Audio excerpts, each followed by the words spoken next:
Welcome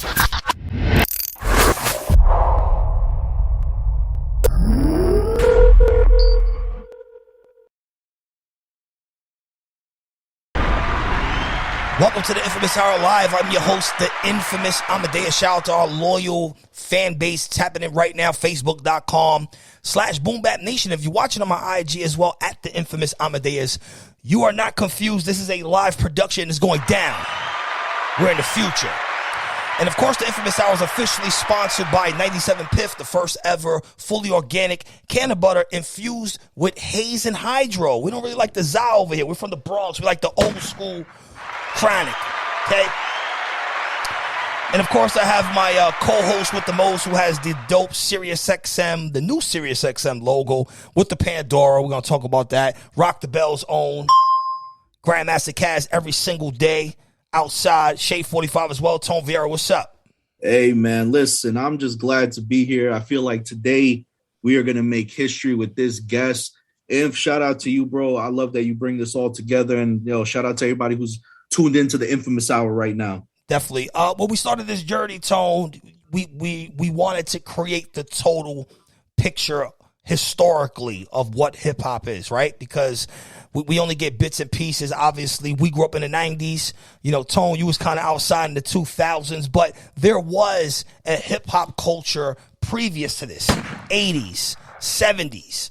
And the guy in front of me, the father MC himself, with the fire background, the Colorado Rockies hat, which is one of my favorite hats of all time, by the way, with the purple, matches the phone pods that I have. But he is here. He's acting cool over there. Kool Herc, welcome to the Inphamus Hour.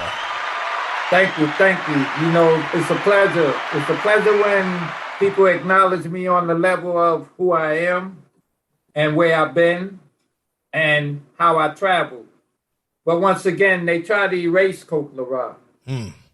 Hip-hop's a funny game, just like, I guess, with the industry in certain levels of however it is. Yeah. But I'm Bronx-born. Mm-hmm. No disrespect to Herc coming from Jamaica or whatever, but it shows you different cultures that mix together. And going to high school, we just speaking on culture. I had a Jamaican friend. I had a Chinese friend. He was really Korean, Wong Lu, taught me how to play ping pong. So I mixed with people because athletically I was physically fit. Mm-hmm. 5'11", play basketball good, fight good, and do what I do. But the 70s was a different monster, It seems like it's getting there again with the violence and trains and all that, but just survival. I'll be 67 this year, April 24th. That's why I'm having a birthday party, April 23rd. But regardless of that, it's a pleasure for young gentlemen as yourselves, man. And I'm a heart seeker, man. So, like I said, when you acknowledge me, I acknowledge back, and you get the best out of me, man. Yeah. Thank y'all. Salute to you. Now, Mr. LaRock, I want to apologize to you because I went to Live at LaRock. Shout to Lazarus, the top Don. So, my friend, he's like, listen, I got to get you in the same room with Kool Herc. We need to get him on the Inphamus Hour. I need you to come to this event, right? So I go to Harlem. I come to this Live at LaRock's, and I didn't really realize what room I was in, right? Because after speaking to a Jack after this and learning that this is like the first generation of hip hop, that was super inspirational. And I wish I would have known that coming into it, because I would have appreciated the aesthetic a lot more. Like, the vibe was great, but knowing that on top of that was super. And I'm looking forward to coming back. I think it's March 24th. We'll be back in there. Yes, we'll of have course, some dope vibe. March 24th. But talk about the actual first generation of hip hop, and how have you been able to sustain this party for so long, right? Keeping these guys together and still keeping them active, because obviously you guys are like in your 50s, 60s. Life changes, things change, COVID happens. But how do you still get this group of guys together to convene in this one place? I mean, this is where Jack plays the biggest role. Jack the Pumpkin Man, as I call him, as far as that's his name. But Jack is the one that held me together. Mm-hmm. I mean, because like I said, I met him. He lived in my neighborhood. I was passing by, and he ran out of a store, and he was like, "Excuse me, sir." He said, "I know my history with hip hop. You Kool Herc." And I was like, "Yeah, that's me." So we talked a little bit. And he was like, "Can I get your number? Can I do this?" And I was like, "Well, if you live around here, you're going to see me a couple of more times. I'm just not opening up." Mm-hmm. Then I seen him again. So we got a little tight. He was doing the West End. Lounge then. And he was like, Coke, come to my show. And I went to one show. And he had so many brothers there and everybody, how he do. And that particular night, DJ Hollywood was having a party at the Dugout. So I got ready to leave the West End early. And a young lady, she real, came to me and said, Kool Herc, you didn't hear me sing or do nothing. Can you please stay? And it caught me like a young person that I know I got grandkids younger than her, wanted me to stay. And I stood. And after that, I have never left Jack's events until it was over. So Jack is the one that said, Coke, I want to mix the young with the old. And I stayed with him. And then when he turned his side of the West End, and he said, Coke, I'm going to name it La Rocks. So we started from there. And then, like I said, I've been living through him because truthfully, it give or take what it is. You know, I did it with Kool Herc, whatever. People try to not acknowledge me. But if it wasn't for Scott La Rock, they would never might have not noticed me. I hate to say when a guy passed, just like Doc La Rock, T La Rock, K La Rock.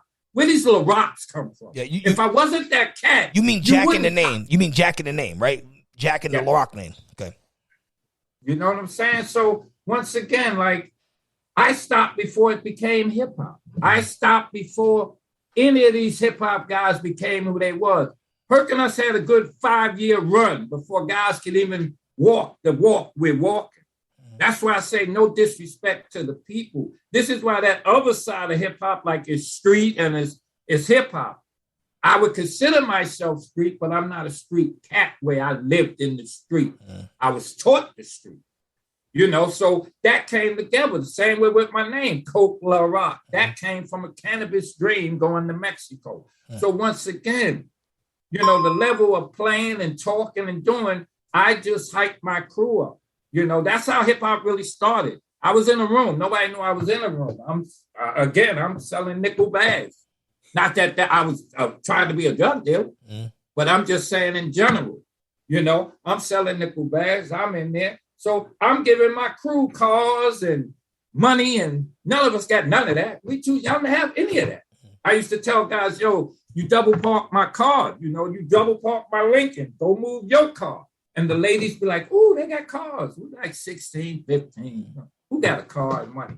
You know, but then as the parties grew, the title grew and the names grew. And then it started coming together. I never had the mentality of a MC or DJ.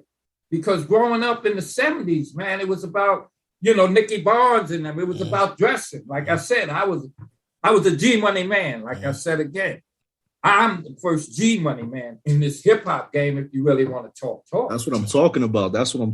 Talk your shit, Kool Herc. Now, Coke, I remember starting with you, man. I was there at those first Live at the West End events. Yes. So I've had the pleasure to shake your hand, and I go back with Jack Skelly. He's the person that introduced the whole world to like your campaign to let people know that you were the first MC.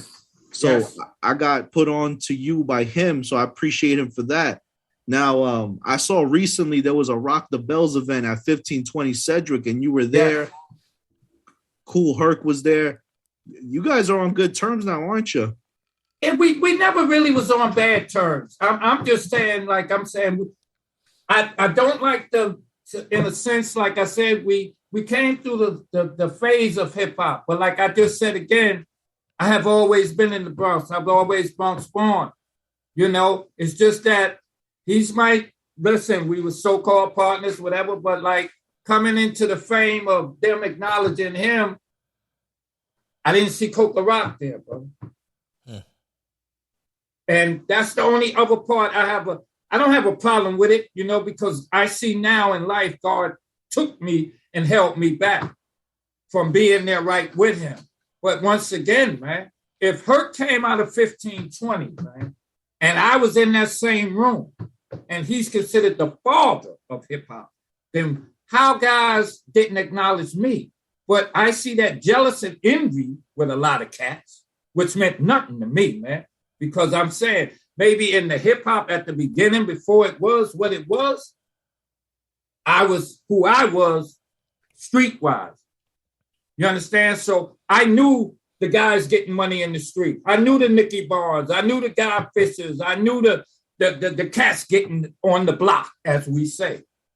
So, but once again, I hold nothing against Herc himself or anybody. But if you ever went to a Kool Herc party at the beginning of the first 3 years of Kool Herc, and you didn't catch Kool Herc or you didn't know me, you wasn't there. Because people don't realize when Herc had his first couple of parties, I mean, we started at the Twilight Zone. That's beside the block party. Herc had to be at the door collecting money. They don't realize who was playing for 2, 3, 4, 5 hours.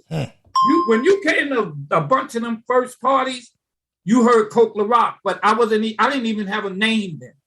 I had a name, but I was going under my name Coco, but that wasn't on no paper because I'm starting to become a hustler. So I didn't want my name out there. I didn't need a name because hip hop wasn't nothing. It was 50 Cent.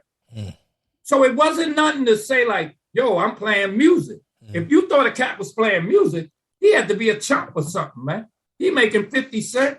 Guys on the block. That's when no call heroin was $2 and $3. That's how I learned the game. Deuces and trays, you know, as far as streetwise. So being a hip hop guy, they spit on you, man. Most guys, I'm saying, when you had a party back then, to a degree, you can give the party, and 2 hours before the party is over, one of the cats on heroin will rob your party, you know. They rob your party.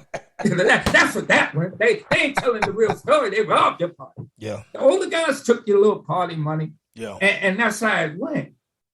Herc and us, like I said, we are the patent, which I really understand now. And everybody else is the product. And we all played a role in hip hop. But the beginning of hip hop, I remember cats used to tell me, shut the fuck up when I kept talking on the mic. Because they didn't understand what was happening. There you go. They didn't understand, but they hired us. Everybody was mobile DJs then. So if they hire you, they talk to you different. And I remember I said, we played at 170 City Mission. And I was really down with Herc now. Now we took a bar and we partners. I'm doing what I do with him. And I never forget it. I'm playing, and a guy came up there and said, who are you? I didn't have a name. I said, I'm Herc partner. He said, stop all that talking. I said, what? He said, we paid for Kool Herc to play. I said, okay. I went to Herc. Yo, you got to play. You know, they said they don't want me to talk or play. Now, people are coming there, and they was like, Coke, you ain't playing? And I was like, nah. They told me not to. So now, they getting mad. They like, yo, Coke ain't playing. They ready to turn the spot out now. They ready to shut it down. And I was like, leave it alone. Talk about it. So then I said to Herc, how much it cost to rent this place, man? And at that time, it was $700. I'm making $1,700 a day. I said, yo, let's rent this in 2 weeks. Talk about I gave it. Herc $700 to pay the money. Now, we made, say, $2,000 for them. Say we had 200-300 people. The day we did it, we made like 10,000. And this is 10,000 in the 70s, by the way. Yes, in the 70s, 73. Then after that, now they said, oh man, they seen what happened with the crowd, how everybody was moving. Now they want to do something. And I'll be like, nah, you already shitting on me. You told me shut the fuck up. And I'm a man of my own, and I'm not a stepping stone. That's why I said the lyrics and stuff I talked about, I was just telling you who I was. And that's who I was, man. And I thank y'all again, man. That's why I said when I can talk the talk, because that's all I can do. But God saved me now to talk. Because like I'm saying, I was way ahead of cats. And I always said it. I had cats in dog years, man. Yeah, you know, at 17, I'm acting like I'm 25, I'm 30. I'm running around with $100,000 cats, man. I don't know what they're talking about. We love that you're telling your story, man, and this is definitely the platform for it, man. Yes, sir. Yeah, so definitely. We appreciate that. Kool Herc, would it be a fair or unfair assessment for the street guys that's watching us right now to say that maybe your role in the streets may have played a role in you not being included when hip hop went corporate, right? Because at the end of the day, it did go corporate at some point, right? So it went from the house party, Bambaataa took it, it went corporate. So do you think your relationship with the streets maybe played a part in that? And this is important because I think a lot of guys struggle with this, right? Not being able to separate hip hop, street culture, corporate, like that type of thing. So would that be a fair assessment? Yeah. I can say that, but like I said again, once I stopped, before cats became what they was, I went back in the street and always working. And like I said, it wasn't in me to be an MC or DJ. I couldn't see that side of it. I couldn't see before Sugar Hill. I went to school with Big Hank. Hank had nothing to do with hip hop and music. Now, how many years before, like create the timeline for the people that's watching right now. So how many years previous are these parties where you and Herc happening before Sugar Hill drops? I say like 72 on up before they even drop. Wow, so this is a long time. Yes, like I said, we just lost, my condolence, we just lost the Imperial JC. Yeah. And JC was the cat that I retired on when Herc got him.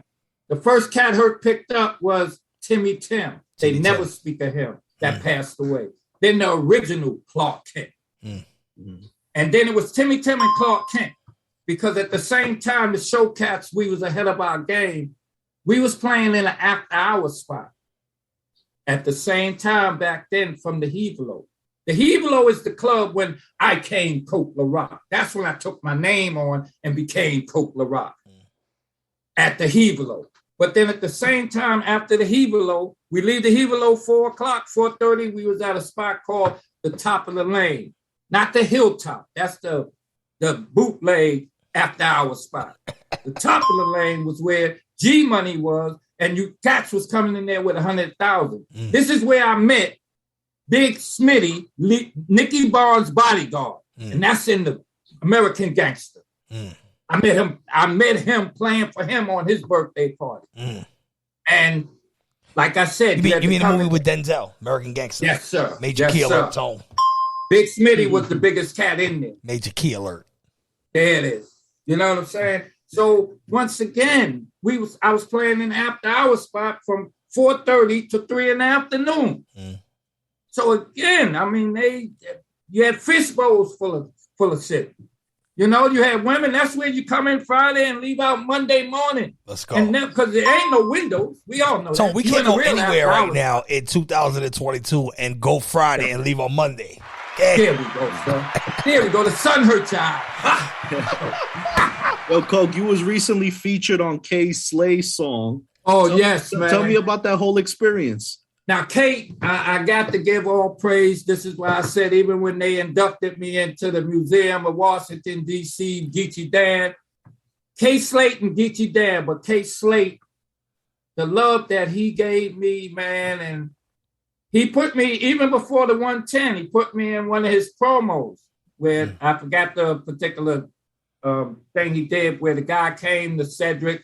But anyway, K. Slate is the only cat that I could say like really reached out and respected who I was because he created me.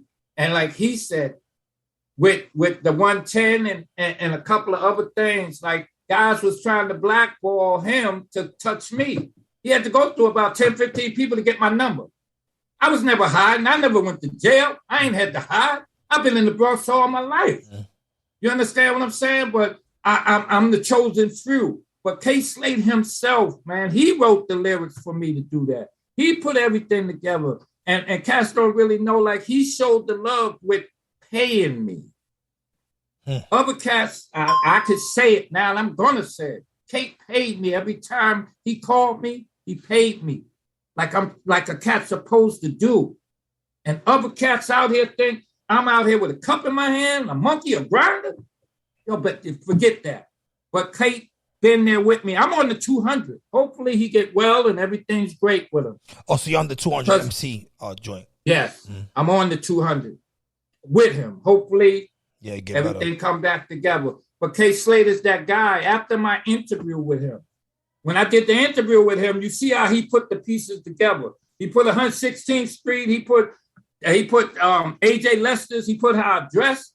Like I said again, I was the first G Money man. That's why my lyric is, what happened was, even with talking, my brother got out of jail and my brother said, Cole, all them lyrics you say and stuff you talk on the mic, he said, you telling people who you are. And I never grabbed the grip to it.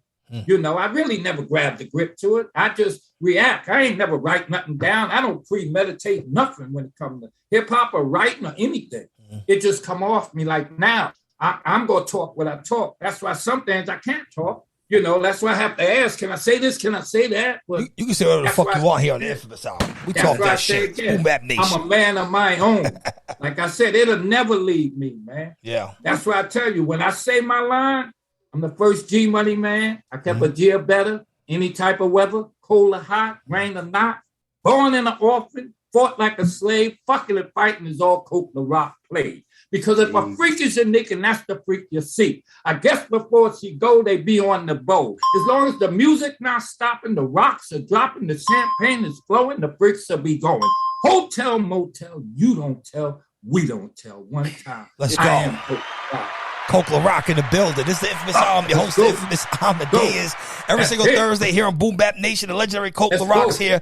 Now, Kool Herc, I'm interested in getting your take on this. So, where does Disco King Mario fit in this whole? Disco King Mario. Hold on, let me finish. So, where does Disco King Mario fits in this whole equation? Now, I mean, he died in '94, right? And obviously, he was a victim of the crack pandemic or whatever you want to call it, similar to COVID-19, where it was injected into the hood and it was designed to do population control. So, I was talking to Jack. He brought this to my attention, and I had kind of asked a few other people. So, did Disco King Mario have any like pre-influence to what you and Herc did? Not to what we did, because to me, Mario was before Bambaataa. Yeah, I know. Because Mario was the only cat that battled Herc on that part of town. So, and was Mario before Herc? Or like, what would the timeline be? I can't call that. You understand what I'm saying? But they wasn't talking and playing the way we play music. See, this is where I'm saying again, like I said, not calling him per se the Lion King, but a lot of cats is like Glory Stealers. And once they start paying money for guys telling stories, this is why I used to say, like, all this hip hop talk at the beginning is propaganda when you don't mention Kool Herc. So were people in the Bronx at this time like doing different variations, or maybe like someone went to your party, heard what you did. Oh, that shit is fire. Let me go back to my neighborhood. Let me go to Throgs Neck. Let me go to Kingsbridge. Let me go here. And were they doing different variations of what they heard at these early parties? Similar. And that's how, to me, like it started picking up. Because like I said, it was people out here. I mean, I went in my neighborhood in the West Bronx. I grew up on Featherbed Lane, 176, 174th University. So in between that of growing up, this is before hip hop. Like I said, I knew Herc before hip hop. He started hanging with my team. And I mean, we went to all the parties because we could dance, but you had like 5 church parties. You had like 7 house parties, all in a 10-block radius. And guys in my neighborhood, they took performing and all that so personal, because that's when they had talent shows. They ain't even have no type of young guys doing that. If you copy the guy's move, they ready to beat you up because you copied their move. I was like, this is crazy. That's how serious some people took it.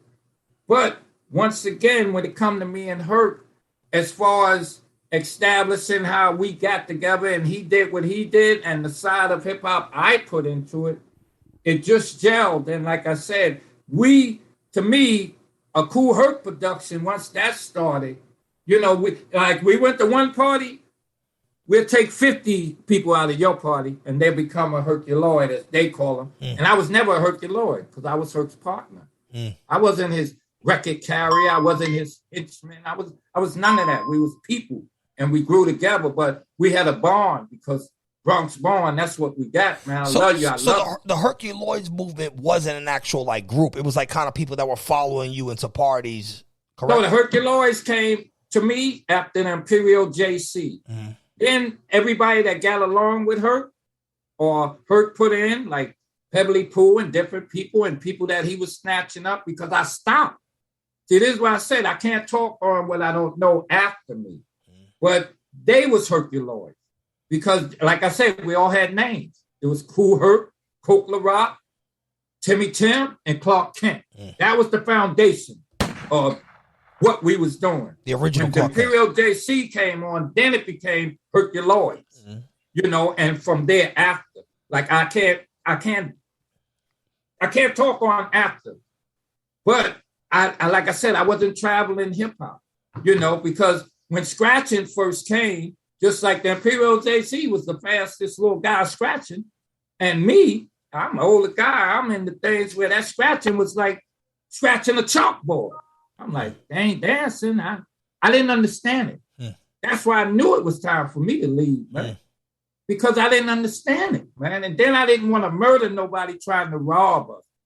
You know, that's why I go back in the Herc getting stabbed and all that. I'm like, it's taking it too far, man. I don't need to kill you for $3. Yeah.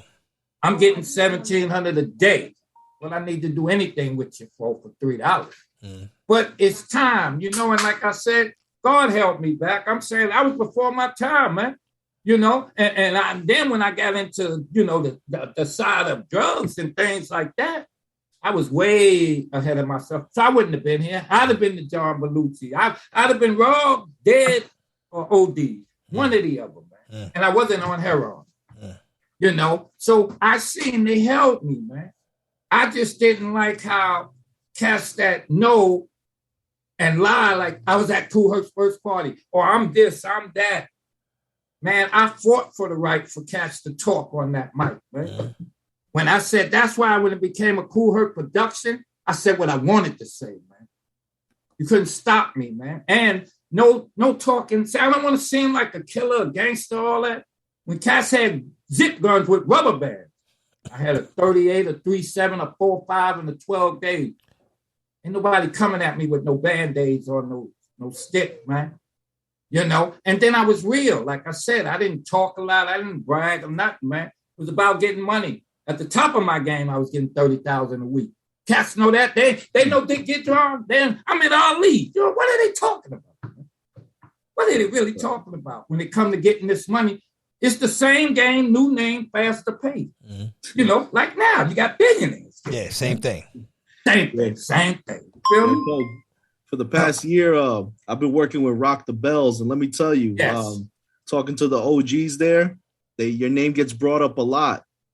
And I'm telling you. And I respect them, man. I got to get Rock the Bells just as, like with y'all, man. All it is acknowledgement. You acknowledge me, I acknowledge you back. That's a fact. I don't like that. Like I got a cup in my hand, like I got a grinder.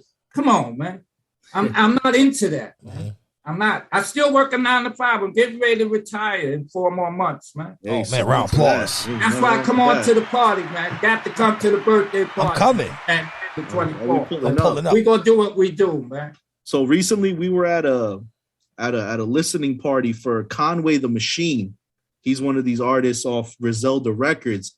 And he was telling us that this, you know, at 40 years old, he's finally releasing his first album.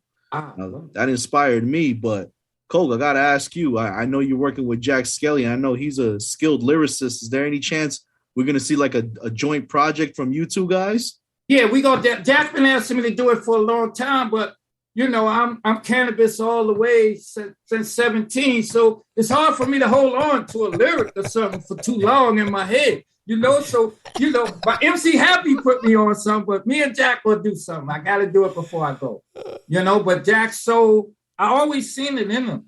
I don't let young guys lead me, not that I can't be led, but the respect. And I always said to him back then, man, I see a genius in you, brother. And he got a great love, man. And I'm never going to leave Jack. And the missus, Desiree, you know, that's it, man. But yeah, I'm going to do that with Jack. And now that you spoke, I'm going to put it together soon, right away. We're going to get on that away. We're definitely looking forward to that. This is the Inphamus Hour. I'm your host, Inphamus Hour. Amadeuz told Viera's here live on Boom Bap Nation. 97 Piff is here, and Kool Herc is here. Now, Coke, every single year we have these top 5 conversations, right? And I want to know from the father MC, and you've kind of established that you disconnected from hip hop, but you only disconnect from a certain extent, right? Because this is something that you created. Yeah, of course. Let's end the conversation right now. Who is the greatest rapper you've ever heard? What you created, who is the greatest person to ever do this? Can we just nail this in the coffin? Let's stop the debates. Is this guy? Who is the greatest person? Period. A hard one for me, man. I mean, you gotta give me something. What I love, but it's so hard to look over my shoulder. Right? You know what I'm saying? It's hard to look over my shoulder. You know, I'm so far in the front. You know. So besides you, right? Besides you, like, who have you heard that you felt mastered what you created the best? I mean, you got to go with Jay. You got to go with Biggie, Pop. I mean, there's so many. Wait, just Major like Key Alert. Wait, Jay, Big, Pac. Okay. Yeah, is there anybody else? I mean, again, I could leave out and not miss. Rakim? You know, Ra is the righteous. I mean, when you go into the righteousness like him and Brand Nubian, you know, certain, it's me. If you make my freak move, I feel it.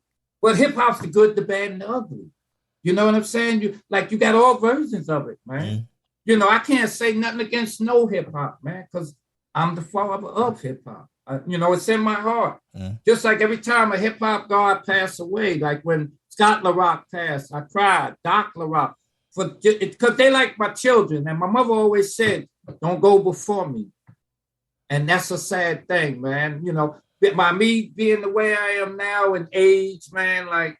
I'm seeing people go, man. Like I'm not thinking of self. I want to be 101 and more, like the original Frankie Crocker. Say what you say, you know. And life pulls that role. That's why I said again, God held me back, because if Herc would have pulled me in when niggas was getting 100,000, 80,000, excuse me, with however we just talking. That's okay. We talking that talks. Yeah, that would have took me off. That would have took me off. Like I said again. You know, Kool Herc, I find it very interesting that you named Jay, Big, and Pac, because they're all three different people who express what you created in different ways. Now, for me personally, if I had to pick one of the three, Pac will be the guy for me.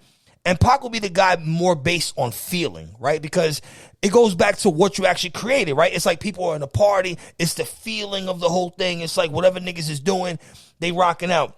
Some guys would like Big. Some guys would like a Hole for the wittiness. But if you could choose one of the three, who would it be? I mean, looking at it and seeing how they doing now, like the bigger culture, just like what you created as far as like lyricism and like rapping on an instrumental. Forget like business, forget just everything. Just the typical like principle of what hip hop is and what rapping is. Okay, I'm gonna skip it over like you said. Gotta go to Rakim. Ooh, Rakim. That's it, Tone. Rakim is number one forever. That's it. That's a fact. Well, man, Coke, we got to be able to talk to you today. I know your message is going to reach a lot of people today. We see that you got a strong team with you, and I just feel like, you know, even though a lot of OGs know about you, like, what do you feel needs to be done so more people know about your legend, like your story? What do you feel needs to happen? Do you feel like you need to go on a specific platform? Do you feel like the education needs to be there? Like, what is your opinion on that? My opinion is, like, with me, due to my age, man, I'm gonna tell you the truth. I'm getting in where I fit in, but to a degree, if you that guy, this is what I said with Kate Slate showed me, man. Like, if you can make it happen, you'll make it happen, because this is fact. And then with me, fantasy. But not everybody can make it happen. I don't think they can ever make me get to a level of how these guys are getting money. But who knows? You know, who knows? And then guys, to me, that jealousy and envy been around hip hop so long, they don't never want a cat to be who he is, man, and get there. So again, I can't chase it. And in my mind, I'm not trying to chase it. You know, like with y'all even interviewing me now, we talking different and we talking real. You know, who hear it, who pick it up, and who put me where they put me. You know, but you ain't gonna put me in the back because I'm not in the back. In my heart, I'm in the line. Bottom line. So, Kool Herc, so would you say your frustration would be more with the listeners, or would your frustration be more with the people that were there that don't acknowledge? I'm gonna say truthful. Truthfully, just like from me to you, like no. I don't hold that in me. I hold none of that in me because as being Bronx born is being taught how you get it. If you ain't able to get it, I'm not worried about it. I was even taught back then. Let me tell you a story. I seen a guy, they shooting CeeLo. We're in Woody Crest Park. They shooting CeeLo. Woody Crest, classic. My man lost 100. He lost what? He lost $1,000. All right, so hold on. So Woody Crest Park is the park off of Tremont, right? No. This is between Nelson and Woody Crest. Okay. 166 in between there. So it's hybrid. Down. Got it. Hybrid. Yeah, hybrid. Mm-hmm. So my man's gambling. I mean, I knew him, not my man. He's gambling, and he lost $1,000, but his last bet was for $200. He had $198. He was $2 short. The cat already won a G from him. You know, because he was $2 short, the cat pulled the gun out and shot him right in his heart. And this cat was a cat known, now that he's passed away, no bad or good how life traveled, was the original Frank Nitti. And he was one of the biggest stick-up cats that used to come to the party. But I'm just saying, in life, a cat taught me, Colt, if you don't see 3 times more than what's on the board, why gamble? So that taught me not to gamble. I'm getting $1,700 a day. Why I need to get in a $200 game? So the principles of what you taught, just like a cat taught me, numbers don't go down. You all go get old. You know, I don't care how you flip it or do what you want. And once again, that saying, money talk, and that's it, man. So I don't hold nothing, man, because again, man, life give it how it give it. I'm not going to hold no anger or nothing because when I got money and I stopped before they got money, so they don't know what it is to have money. That's why I say, again, they can't tell me about money. I'm wearing custom-made lizards, $375. My outfit was a G. Talk My about pants are like $200. Are they crazy? I'm shopping Talk at your shit. Lester. Yeah, I'm Crawford's, Mr. Tony's, Mr. Ori's. I'm wearing, come on, man. Stop it. I'm going to get drawn. I'm driving around and they riding bikes, man. Come on. I love it, Toad. So I don't hold no hate. That's it, man. I'm glad to be where I'm at now, and thank y'all. This is what makes it me feel thank you. good. Thank you for coming. This is what makes me feel good. I don't care about all that other. This makes me feel good, man. So we drawing a family. We drawing like a tree, right? We drawing like a family yes, tree, sir. right? Yes, sir. Yes, sir. It all leads back to you. Yes, sir. You're the yes, beginning. Sir. Everyone yes, sprouted sir. from you. But I guess my question for you is like who did you look to as a reference for like getting inspiration for rhyming? Like where did you... I got that from the Last Poets. I'm not gonna lie. Really? The Last Poets and Jose Feliciano, my pretty nigga. That was my record that made me. When Cats was playing Martin Luther King over MFSP, I was playing Hevalo, my pretty nigga. That there, rapping, and Cats didn't understand that then. That was the 70s. You know, and I used to play that. Wait, hold on. So I find it very interesting because he sang Feliz Navidad, which is like the most famous like Christmas record besides Mariah Carey. Wasn't he with the Last Poets? I'm not sure, but the guy you're talking about, Jose Francisco, is actually the guy that sings Feliz Navidad. No, I'm not talking about him. I'm talking about my man with the Last Poets. Okay, so Jose it's not Feliciano. I thought that was so maybe he was in that group. Right. He was in the Last Poets, my pretty nigga. He did that. I'm gonna look it up right now. He probably was. Yeah, and that's who took me into it, you know, like really I felt that poem. And then from there, you know, like I said again, rhyming and rapping, all that, like I said, I wasn't following Cats. I just took it freestyle, it come out. I was around good people. So I had nothing to do but have goodness coming out. And I wasn't scared to say whatever I wanted to say. I wasn't a bad guy, so I wasn't doing a lot of other things. But then you had these two guys that had a record store back then called Riff and Cliff, right, on University Avenue. This is what made me say I could do this. They had a Mercedes-Benz. They owned a record shop. They was getting money in Harlem. And they was dressed that way, man. Mink coats, all that. And I was like, wow, they looking good playing with the record store. And they played, me and Herc played for them at the Martin Luther King Center. Herc only had columns then, but we was playing a different style of music. They had 3 floors. They had the first floor them, the second floor somebody else, and Herc and us was on the 3rd floor. But that was the floor they sent all the people to smoke. And you know what happened? They came up 2 hours later. They said, ain't nobody on our floors. Because we was playing that hip music, the beats and talking. And it just went from there, man. Like I seen it. We did a block party in Taft Schoolyard. We packed the schoolyard. We was in Billboard magazine, and Cass ain't never speak on that. Because you had a writer from Billboard. He said, yo, there's 2 guys in the Bronx playing some different type of beats, and they got the world out. I seen when we took over the Bronx, man. And Herc battled Pete DJ Jones. They keep erasing that part. That's when we knew we owned the Bronx, man. Because that's when we killed disco. So the early hip hop parties, and actually confirmed this. So the last poll is they were like a spoken word, like a Gil Scott Heron, right? And actually Jose Feliciano, the guy you talk about, was actually like in this circle. He's a guy that sings Feliz Navidad. He was one of the, he was one of the poets. Yes, sir. This is the same person. This is crazy. That's crazy.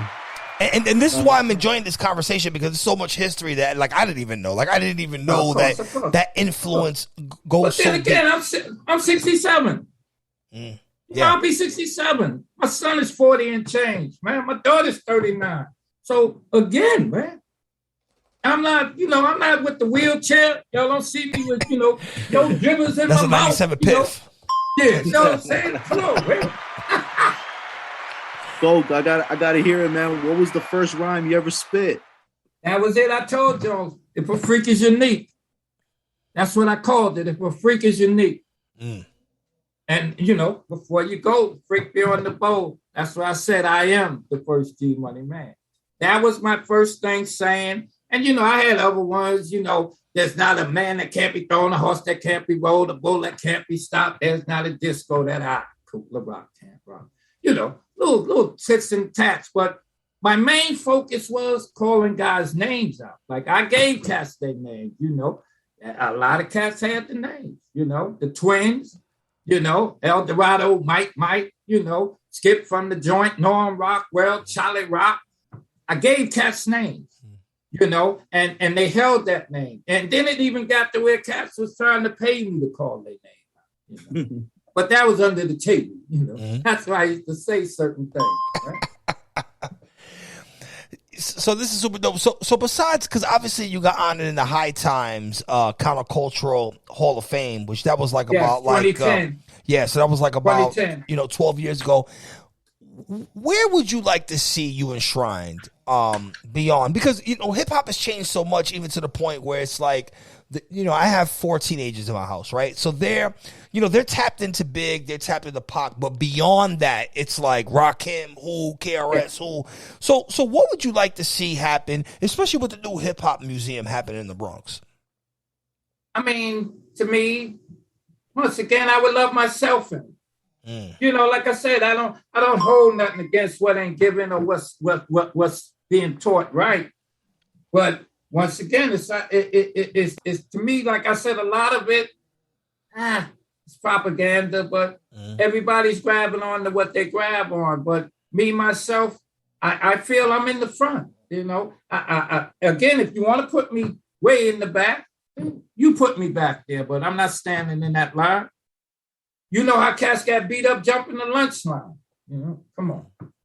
Growing up, I'm BX born, man, to the fullest. I seen Ali Fort Norton in Yankee Stadium. If they old enough to see that, You know, I met Walt Frazier, Earl Monroe. Come on. I hung out with them in the Paradise Garage. Mike Brody, Larry Levan. Come on, man. I actually met Walt Frazier one time. That's dope. So, Cole, who are some of the OG artists that you still hang out with on a regular basis? You know, I'm with, like I said, I'm running with MC Happy. You know what I'm saying? Love him. And then I love a lot of guys, man. So, like I said, I can call it, but then I hate getting in the names because you miss a lot of people. Yeah, of course. And this is what I said again. A lot of people take it so personal on, oh, you didn't mention me, or you said something bad about me. The same way guys didn't care for each other. I don't know why that is with the BX and why that is with the very beginning of hip hop. Cats don't kind of gel with each other, but the money changed them. That's what happened, right? That's what happened. Same way when guys was getting money, traveling, I ain't never left the Bronx. Ain't nobody come get me, man. That showed me y'all was threatened, but not threatened in a bad way. But I never left. I never went to jail. So I was in 192nd Jerome Avenue, St. James Park. Right by the Mongo spot, the four blunt, the four blunt dimes. There we go. There we go. No, right on Creston. But anyway, look, you know exactly what I was talking about. I know the cats. I can say their names. You know, let's go. Quit it. So I'm interested in, like, how was your reception getting around other MCs? Like when you get in a room with like KRS-One, or you get in a room with like Big Daddy Kane, are they receptive to you as the father MC? Only the ones that really know. I'm going to be truthful. Only the ones that really know. I mean, I have stood next to a bunch of them, man. And I don't tap them, and I don't wear no shirt, Kool Herc on it, man. But if you know your history and you know who put you in position, not you, Paul, say to me, and you don't say nothing, I'm not going to say nothing either. But after you done walk by me 20 times, when you come to me then, man, keep walking. That's that Bronx shit. That's That's straight up. You know, straight up. I ain't mad at you. You don't know me. I didn't know a lot of money cats till you know them. You know, and that's like I said, I can't hate nothing, man. I can't go into that. Oh, it didn't happen. It wasn't meant to happen for me, man. But how does it make you feel just as a person, right? Where you basically created this thing, right? And you know the guys that are revered as the top guys may walk in the room and not acknowledge you. Like, how does that make you feel? It's a little. It's like eating lemons, you know, sour mouth. That's all it makes. That's all it makes, you know, because you're not gonna make me like everybody try to tell me. Oh, well, I want to do this with you. I want to do that. I want to make you Jay-Z. I want to make that ain't happening, man. I'm 67. If it didn't happen already, I'm not no fool. I'm still working. I'm getting ready to retire in 4 months. So it didn't happen. And I hold no grudges. And now I see I was here to tell these stories now. That's why I thank y'all, man. And it's no big thing to me. You hear it, you take it. And if you really understand what I'm saying, then you run with it. If not, you feel how the next guy feel. Fuck him, I guess, you know, but I'm a man of my own. I don't worry about that. Right? No. But now you say you're gonna retire in 4 months. What are you looking most forward to? Truthfully, I'm moving to Pennsylvania because my grandkids and them live close there. And that's who I'm gonna be with, man. That's the most joy in my life. I'm seeing my grandkids grow. I got 5 of them. I'm seeing them grow. But one of my greatest moments was 4 years ago. My grandson was 6 years old. He in preschool, kind of. And it was Black History Month. And he called me, man. And he said, Grandpa, he said, what's your real name? I was like, what? What you mean my real name? He was like, what's your real name? Not Kool Herc and blah, blah, blah. So I told him. He was like, how old are you? He started questioning me. So I'm like, grandson, you can ask your dad all that. I made him. He said, nah, I'm asking you. So I thought about it. So after he asked me a bunch of questions, we hung up. And I said, nah, I got to call him back. Like, yo, why are you checking me like that, grandson? you asking me a lot of questions. So I called him back. I said, yo, why you ask Grandpa all them questions? And man, he said, Grandpa, You the first MC of hip hop. I'm writing about you. You're my hero. And man, I had to hang up and cry, man.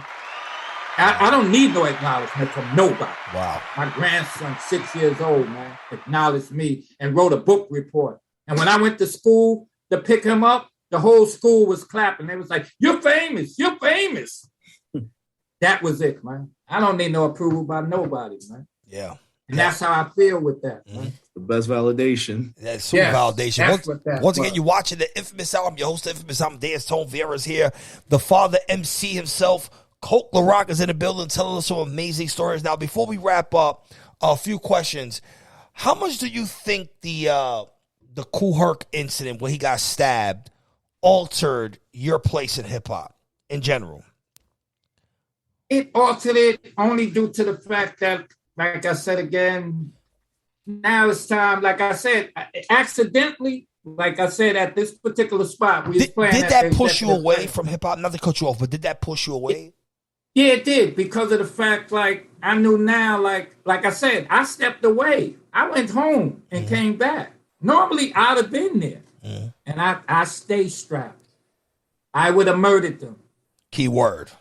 I'd have murdered them. So I knew that's how it went, man. So after that, I'm like, okay, now it's getting to the murder part of this here, man. And for this money that we're doing, it's good, but I didn't get into it for that. Because again, like I said, I'm in the street, I'm getting money, you know, but it did hurt because that almost killed my man. Come on, I seen him on the Donnie, man, it was crazy. And back then again, like, come on, I lost a best friend at one time, but in between that, it just made me focus a little more, you know, and it did change things, you know, but how long can you do it? Because like I said, it wasn't popular then. Yeah. So I couldn't see this going where it went. This is why I stopped. I didn't see it going you couldn't see the bigger picture. At all. It wasn't even there. It wasn't even there. There was no picture. So do you think, looking back at it, right? I mean, we're talking about 50 years of hip hop. Do you think not claiming it or putting your stamp on it was a mistake? I could say that in one way, but I say again, I take nothing away from hip hop. I wouldn't be here now, man, if I was getting it then. I'm telling y'all, I wouldn't be here. You know, on the street part, even getting into when I was on the level of buying drugs or doing what I do, I was called half a quarter kid, man. I started with a half a quarter or better. That's why I say any type of whether cold or hot rain or not, you know. And I wouldn't have been here, man. I wouldn't have been here. You know, I really wouldn't have. So all that time that I went back into doing and hip hop took off, it took off. I never seen myself as an entertainer, man. As a singer, rapper, none of that. I couldn't see that. Man. And I'm not a shy guy, but I wasn't a loud guy. Yeah. You know, I was a real quiet guy. That's why they can't tell you my story. Can't nobody. You don't hear them telling the Kool Herc story. Yeah, because you didn't even know it was your story. Right. There we go. You didn't even know it was a story to tell. You were doing something that just kind of felt so natural, where it was That's what it did. It was just natural. You didn't know it was going to become what it became. Only thing showed me that it became that on who I was, like I said again, if I wasn't that guy, you wouldn't take my name.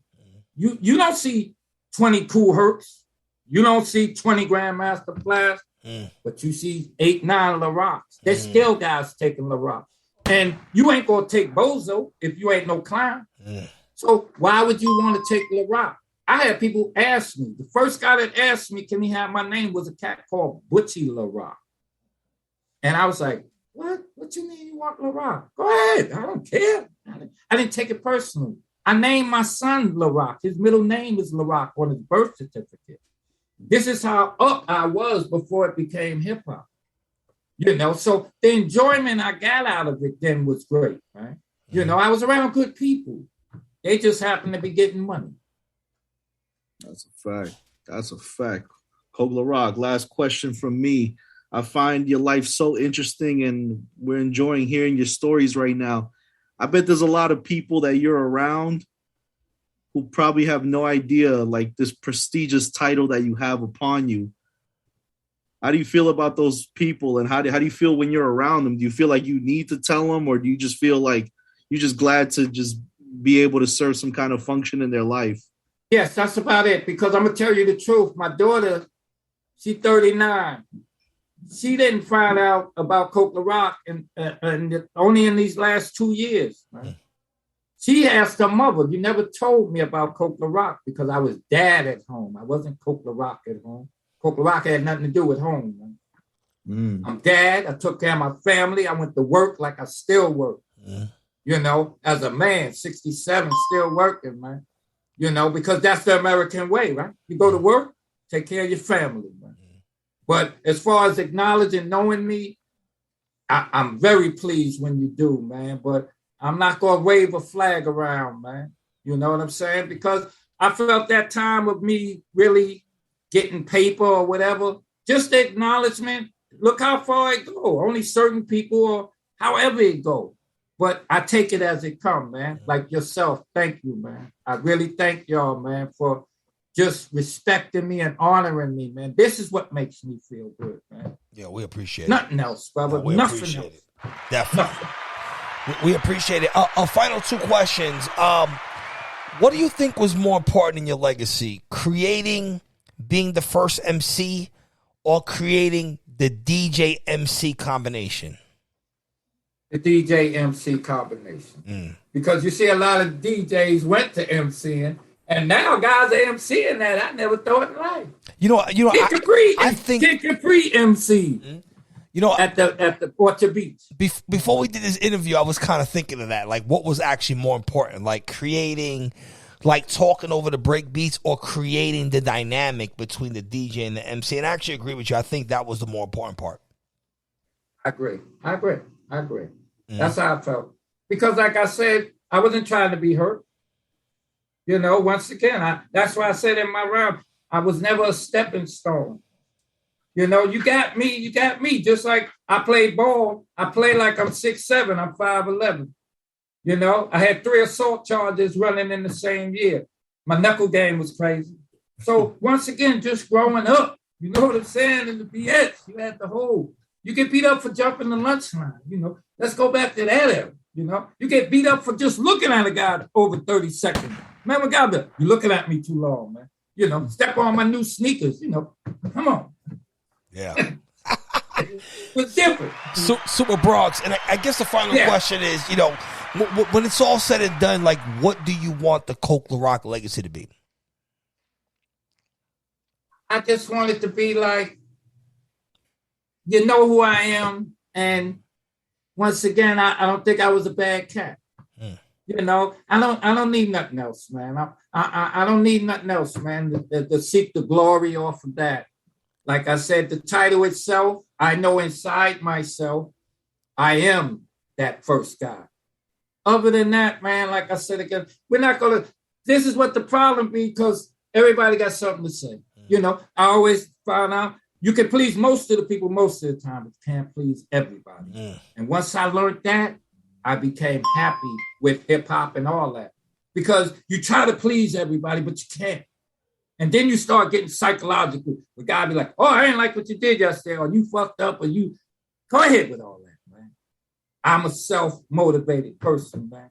Self-preservation comes first. If only I can take care of me, then I can take care of you. You know what I'm saying? That's how I live with it. And I got to say one thing. I thank Jack and Desiree and the whole team and my partner, Lucky Bling, and everybody else in the line of who's pushing me. But if it wasn't for the Punkin Man Jack, I wouldn't still be in front of y'all. I wouldn't be as out there.